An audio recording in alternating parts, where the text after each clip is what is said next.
ketika saya di Jakarta pernah ditugasi sebagai Direktur Eksekutif Perubahan IAIN menjadi UIN Jakarta. Waktu itu saya pembantu Rektor 3 merangkap PR4 ya.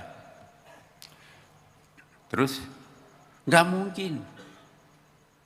Saya minta tolong Gus, saya mau merubah IAIN menjadi UIN. Ngapain? Jadi Gus Dur tidak setuju perubahan IAIN menjadi UIN. Persis seperti Cak Nur juga. Nurhalis Majid. Pak Nasaruddin, nggak usah lah. Ngapain sih mau merubah IAIN menjadi UIN? Nanti habis fakultas agamanya itu ditelan umum. Ya. Tapi saya logikanya begini, Gus atau Cak Nur.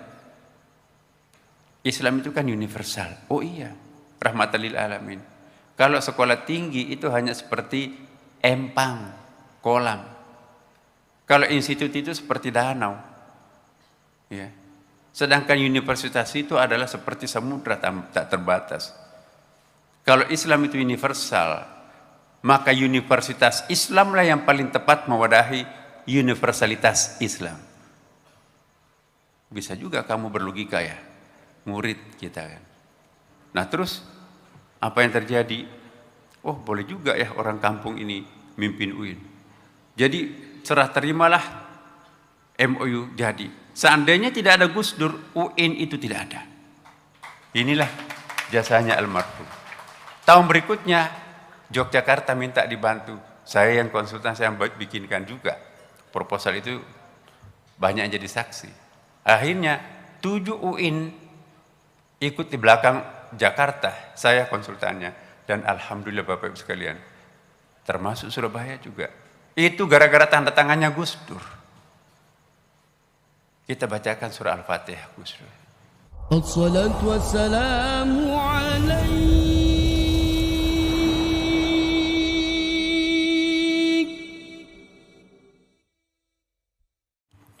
Bismillahirrahmanirrahim.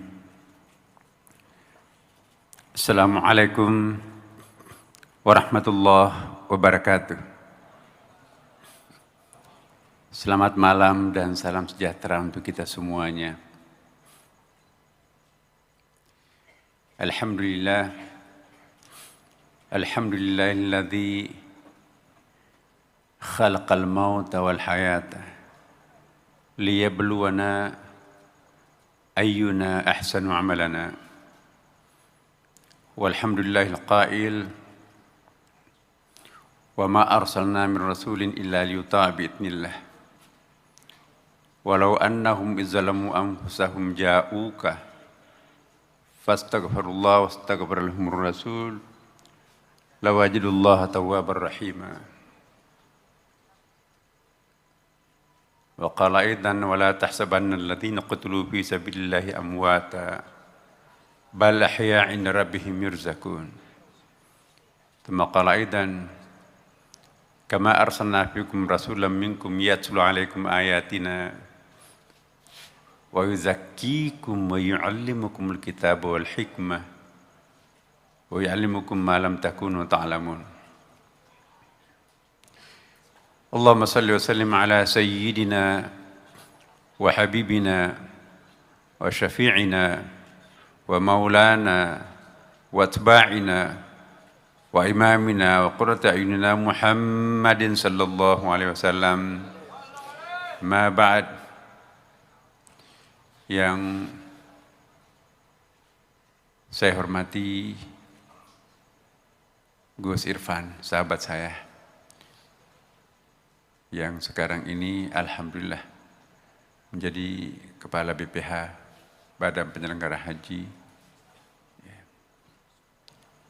Yang saya hormati PJ Gubernur, sahabat saya Pak Adi Karyono, dan juga Wakil Gubernur terpilih Bapak Emil Dardak, sahabat saya almarhum bapaknya.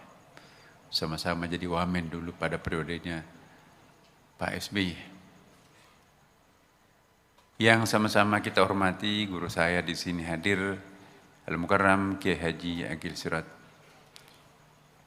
Yang saya muliakan pengasuh Pondok Pesantren Tebuireng Al-Mukarram Kiai Haji Abdul Qadir Mahfud. Pembicara kita juga pada malam ini Al-Ustadz Habib Umar. Kemudian hadir juga sejumlah nyai yang kita muliakan. Ibu Salahuddin Wahid, Adinda Pak Inayah, dan banyak sekali para kiai hadir pada kesempatan pada malam yang sangat berkah ini.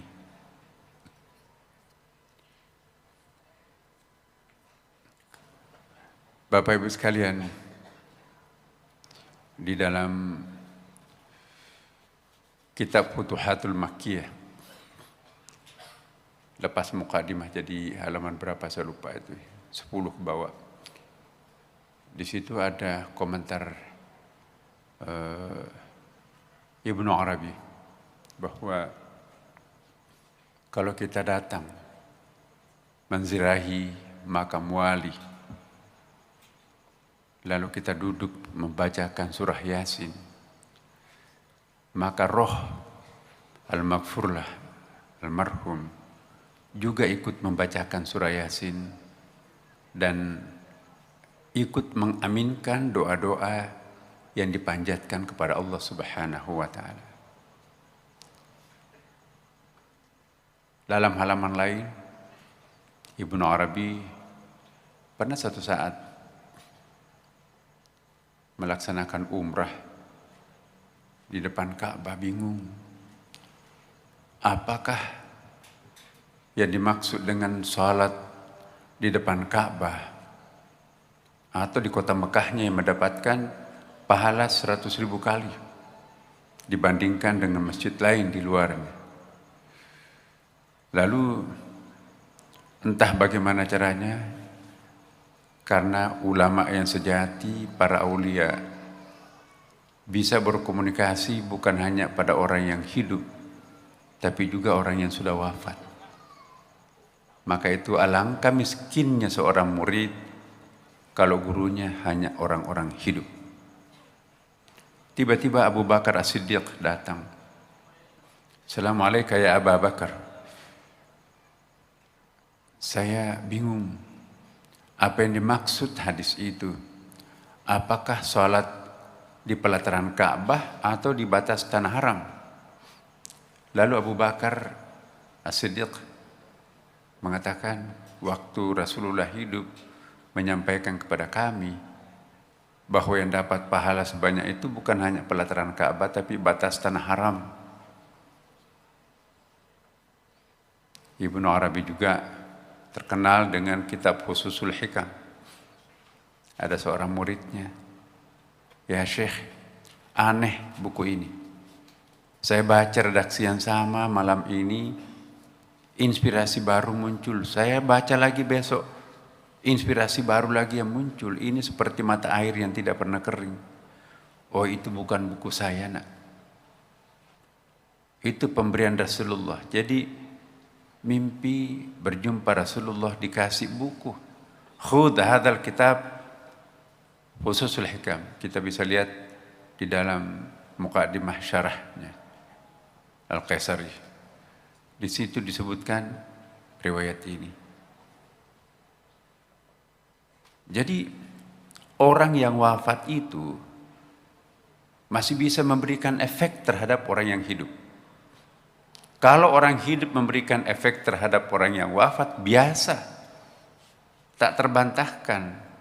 Tapi kalau kita mengingkari bahwa orang yang wafat masih bisa memberikan efek terhadap orang yang hidup, itu juga sebetulnya bertentangan atau tidak sejalan dengan beberapa ayat. Perhatikan di dalam Al-Quran, Bapak Ibu sekalian. Hampir semua ayat-ayat yang berbicara tentang Muhammad Rasulullah SAW menggunakan fi'il mudhari'. Bagi kita orang-orang pesantren, tahu fungsinya fi'il mudhari'. Bukan fi'il madhi. Kama arsalna fikum rasulan minkum yatlu alaikum, fi'il mudhari' di situ. Yatlukum ayatina, masih bisa membacakan ayat. Bahkan masih bisa mensucikan, wa yuzakkikum. Ya. Jadi dalam kitab-kitab tafsir Isyari bahwa syafaat Rasulullah bukan hanya pada waktu di padang mahsyar, tapi sekarang juga Rasulullah sudah melakukan fungsi itu. Wa yuzakkikum fi'il mudhari' di situ. Bahkan wa yu'allimukumul kitaba wal hikmah. Masih bisa mengajarkan kearifan. Bahkan wa yu'allimukum ma lam takunu ta'lamun. Dalam ilmu balaghah ya. Di situ lam tidak samakan dengan la. La itu unknown, kalau lam itu unknowable. Tidak akan pernah bisa diketahui selain dia. Maka itu disebut malam takunu ta'lamun, bukan mala takunu ta'lamun. Jadi ini artinya kita masih bisa belajar terhadap Rasulullah sallallahu alaihi wasallam. Lihat ensiklopedia para wali, misalnya Jami Karamatul Auliya Syekh Yusuf Nabhani Bajilid itu. Banyak sekali pengalaman-pengalaman para wali. Belajarnya kepada orang yang sudah wafat. Ada hadisnya kan banyak sekali. Barang siapa yang berselawat terhadapku, aku tahu. Dan aku akan berikan syafaat nanti di hari kiamat. Apakah hanya Nabi yang tahu tentang itu? Al ulama warathatul anbiya. Para alim ulama kita, ahli waris spiritualnya para Nabi. Ya. Dan ada sejarahnya. Walau annahum idzalamu anfusahum ja'uka fastaghfirullah wastaghfirahum rasul lawajidullah tawwabur rahim. Ini ayatnya tawassul nih. Yang mengingkari tawassul berarti saya nggak tahu bagaimana penilaian Bapak Ibu sekalian. Kalau ada orang yang menganiaya dirinya datang kepada Muhammad, tidak disebutkan masa hidup atau sudah wafat. Ja'uka datang kepadamu Muhammad, lalu mohon ampun kepada Allah, wastaghfirallahum rasul, minta tolong bertawassul melalui engkau Muhammad. Apa jawabnya di situ? La wajidullah, la muta'akid di situ kan. Pasti engkau akan menjumpai Nabi Maha Pemberi, penerima taubat dan Maha Penyayang. Ini ada riwayatnya ayat ini Bapak Ibu. Seorang pemuda pedalaman jalan kaki dari kampungnya hari Senin, hari Rabu baru sampai di rumahnya Rasulullah hanya untuk minta bantuan Nabi agar dosanya diampunkan. Baru saja melakukan dosa besar, enggak disebutkan riwayat itu apa dosanya. Begitu datang ke rumahnya Rasulullah, banyak orang kerumun seperti kita di sini ini. Kenapa banyak orang? Hei, ya fulan, apakah Anda tidak tahu Rasulullah meninggal hari Senin, hari Rabu siang tadi baru dimakamkan. Begitu mendengarkan Rasulullah wafat, menangis terseduh-seduh. Tidak ada yang mampu mendiamkan pemuda pedalaman ini. Hei, ya fulan, berhentilah menangis. Bukankah Rasulullah pernah bersabda, yu'adzibul mayyit bi buqa'i ahlihi, mayat itu tersiksa karena ratapan orang matinya. Aku juga tahu hadis itu. Kalian tidak tahu apa yang saya rasakan. Baru saya melakukan dosa besar. Enggak mungkin Tuhan memaafkan aku. Saya datang ke sini jalan kaki 3 hari 3 malam khusus untuk memohon kepada Rasulullah agar dosaku diampunkan. Allah mungkin tidak mendengarkan pertobatan saya. Tapi Rasulullah sudah wafat, bagaimana dong dosa besar saya? Menangis sampai tengah malam. Menjelang subuh Bapak Ibu sekalian. Penjaga makam Rasulullah seperti ini. Didatangi. Wahai sahabatku, suruhlah si fulan itu berhenti menangis. Suruh bergembira karena Allah telah mengampuni seluruh dosa-dosanya. Langsung si fulan itu berhenti menangis karena mendengarkan hadis Nabi juga yang lain. Kalau ada yang bermimpi menjumpai Rasulullah, dia benar yang dimimpikan, aku benar yang dilihat. Satu-satunya wajah yang tidak bisa dipalsukan oleh iblis, wajahku. Jadi Bapak Ibu sekalian, kehadiran kita di sini, kita mengenang almarhum tokoh-tokoh pahlawan, ya, pahlawan rakyat dan pahlawan negara di sini ada ini. Ya. Itulah yang disebutkan dalam ayat. Wala tahsabanna alladziina qutilu fi sabilillahi amwata. Janganlah kalian mengira bahwa orang qutilu anfusakum dalam tafsir Mu'tabarah, terjemahan Kementerian Agama juga disebutkan mati di jalan Allah. Tapi kita lihat di dalam kitab-kitab tafsir yang lain, Ibnu Ajibah misalnya, yang dimaksud di situ qutilu anfusakum, itu mengorbankan egonya, mematikan egonya, mematikan subjektivitasnya demi untuk di jalan Allah. Itu tidak pernah mati. Dia tetap hidup seperti Gus Dur, kita lihat itu ya. Peran pengaruhnya luar biasa. Ini haul yang ke-15. Ini haul yang ketiga kalinya saya datang di sini. Kalau di Ciganjur, saya belum pernah absen, Mbak Ina ya, jadi saksi.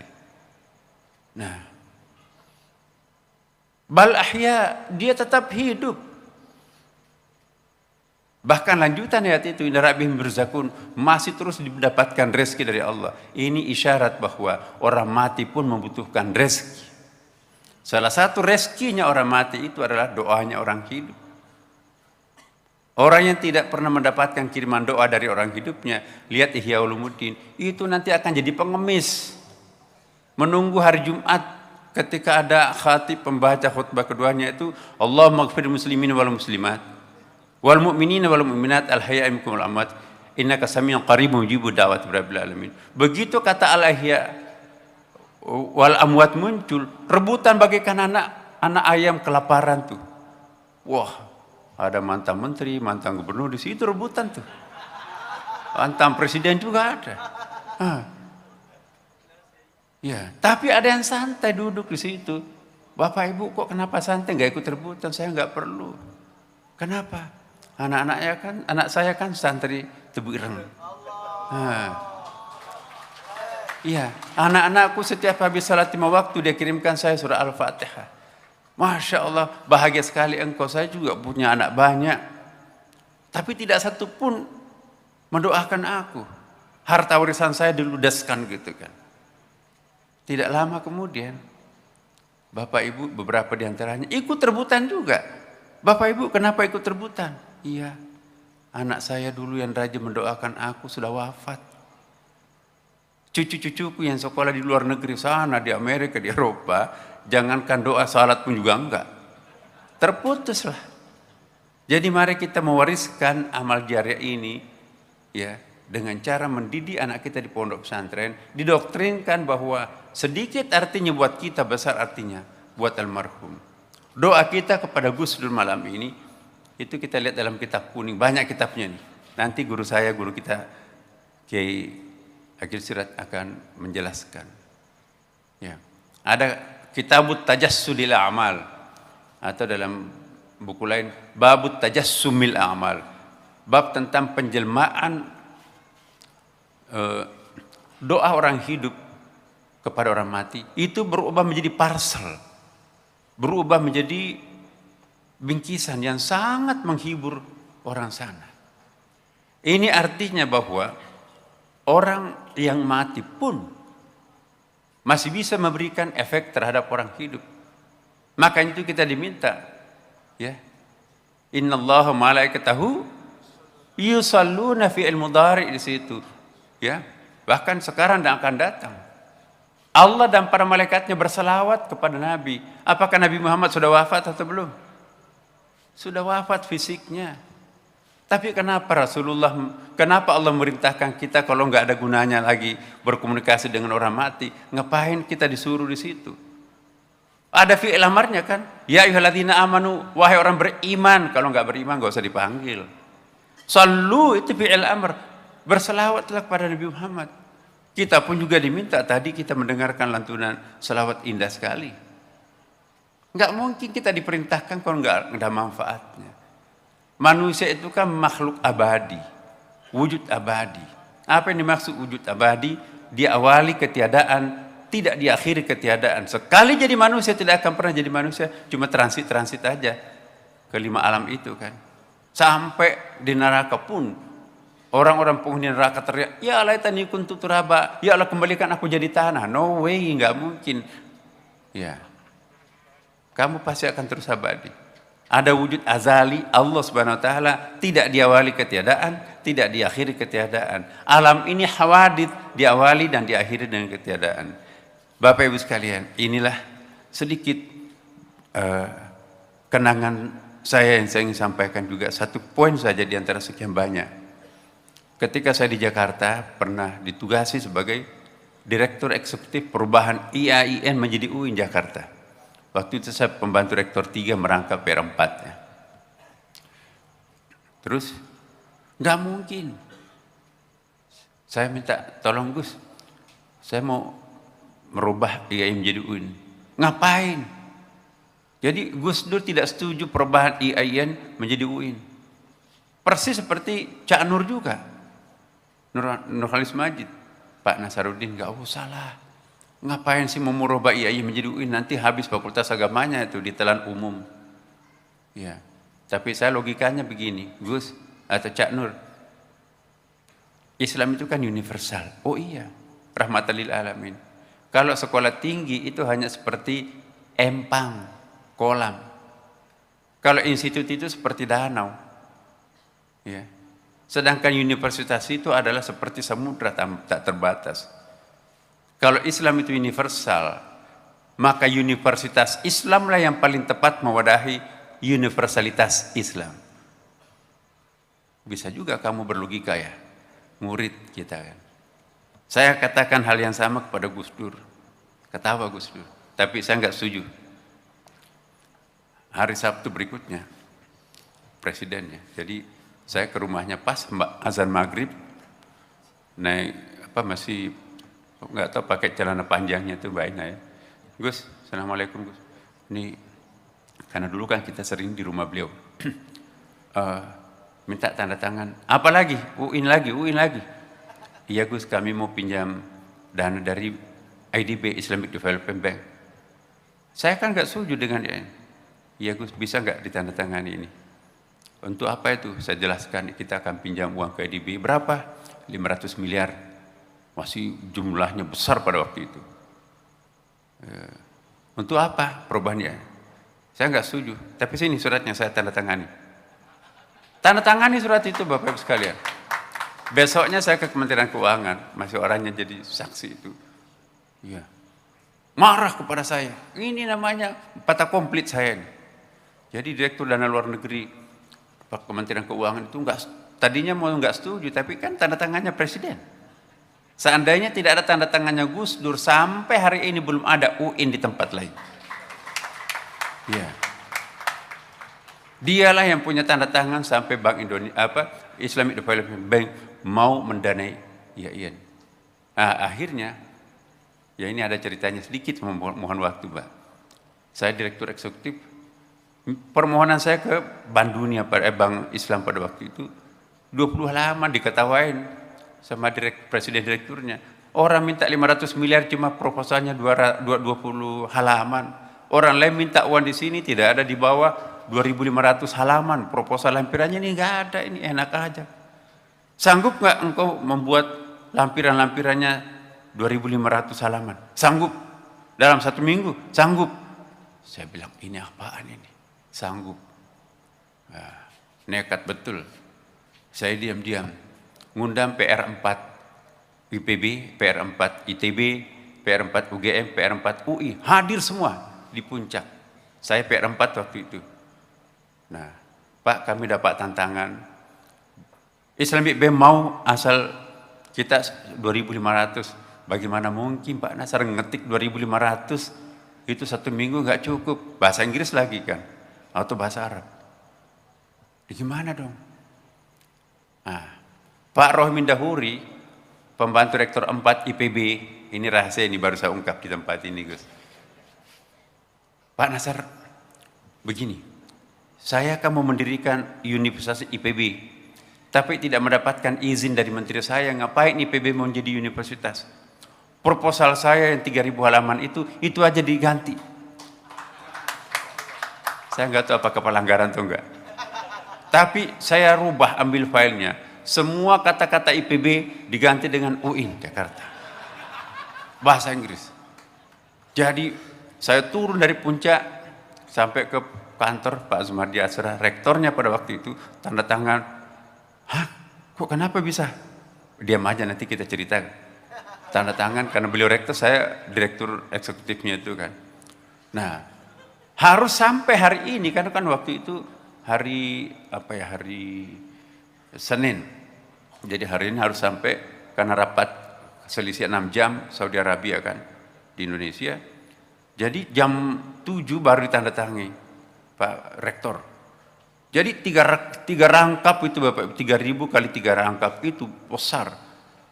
Kalau saya kejar, ya LTH itu titipan kilat di Mampang, perapatan di Ciputat itu kan macet itu. Saya naik ojek, kalau naik mobil pasti nggak dapat. Titipan kilat harus nyampe kan. Di tengah jalan di Pondok Indah hujan. Jaket saya kebetulan anti hujan pada waktu itu. Pakai bungkus itu ya, 3.000 halaman itu saya kehujanan. Begitu sampai ke kantor, Pak ini mau segera nyampe ini. Pak mobilnya baru jalan tuh, baru masuk tol tuh. Sudah mau dikirim karena Saudi Arabia itu akan terbang jam 10 pagi. Jadi gimana? Kejar aja. Nggak mungkin dikejar. Saya naik ojek kan dari Ciputat ke sana naik ojek. Ojek kejar mobil itu. Lihat mana Pak? Lewat tol. Ini kan nggak boleh masuk tol Bapak. Teriak-teriak semua penghuni mobil itu. Kenapa ada motor lewat tol? Kalau kamu ditangkap saya gantikan motornya. Saya kejar. Jadi Bapak Ibu sepanjang jalan di klakson itu. Kenapa ada motor? Sampai ke bandara pada waktu itu. Di ujung bandara ketemulah mobilnya itu. Pak ini saya dari kantor. Minta ini harus sampai ke Saudi Arabia. Ditandatangani Pak. Surat tanda terimanya itu. Alhamdulillah. Jadi jam 10 malam. Saya tidur-tidur di kantor. Karena biasanya itu saya nginap di kantor. Sekarang juga di Kementerian Agama banyak sekali tumpukan yang harus saya kerjakan. Kadang nginap. Nah, ditelepon Presiden ADB-nya, congratulations, your proposal will accepted, insyaallah. Tomorrow morning kami akan balas gitu ya. Jadi minggu berikutnya kebetulan Presiden IDB-nya mau ke Asia Tenggara, ke Indonesia. Langsung MOU. Padahal waktu itu Bapak Ibu sekalian, tidak ada teman-teman yang mendukung. Ada profesor terkemuka di UIN, ketua panitianya itu nggak pernah berhasil. Kamu anak kampung kok mau merubah? Ya. Karena saya dianggap anak kampung, karena bukan alumni UIN Jakarta, saya alumni IAIN Alauddin tuh. Nah terus apa yang terjadi? Oh boleh juga ya orang kampung ini mimpin UIN. Jadi serah terimalah MOU jadi. Seandainya tidak ada Gus Dur, UIN itu tidak ada. Inilah jasanya almarhum. Tahun berikutnya Yogyakarta minta dibantu. Saya yang konsultan, saya yang bikinkan juga. Proposal itu banyak yang jadi saksi. Akhirnya 7 UIN ikut di belakang Jakarta. Saya konsultannya. Dan alhamdulillah Bapak Ibu sekalian, termasuk Surabaya juga. Itu gara-gara tanda tangannya Gus Dur. Kita bacakan surah Al-Fatihah Gus Dur. Al-Fatihah. أعوذ بالله من الشيطان الرجيم بسم الله الرحمن الرحيم الحمد لله رب العالمين الرحمن الرحيم مالك يوم الدين إياك نعبد وإياك نستعين اهدنا الصراط المستقيم صراط الذين أنعمت عليهم غير المغضوب عليهم ولا الضالين آمين. Bapak Ibu sekalian, terima kasih. Semoga Allah memberkati kita semuanya, memberkati jasa-jasa besar al-maghfurlah semua yang terbaring di samping kita ini, di depan kita ini. Beliau jadi saksi. Ya Allah, ya Tuhan kami. Allahumma ighfir lahum warhamhum wa'afihim wa'fu anhum. Ya Allah, kami pun yang hadir pada kesempatan ini. Ampuni juga dosa-dosa kami ya Allah. Allahumma ya Allah irhamna ya rahman rahimin ya Allah. Rabbana atina fid dunya hasanah wa fil akhirati hasanah wa qina adzabannar. Walhamdulillahirabbil alamin. Wallahul muwaffiq ila aqwamit thariq. Wassalamualaikum warahmatullahi wabarakatuh.